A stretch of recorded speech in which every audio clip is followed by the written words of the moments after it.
আসসালামু আলাইকুম।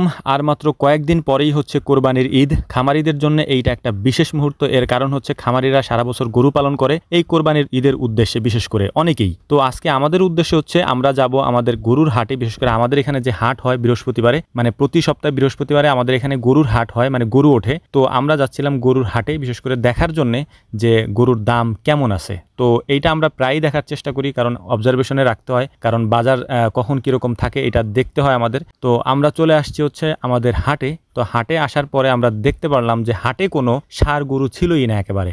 যেহেতু মাত্র কয়েকদিন পরেই হচ্ছে কোরবানির ঈদ, সেহেতু কেউই এখন ষাঁড় গরু হাটে তুলতেছে না।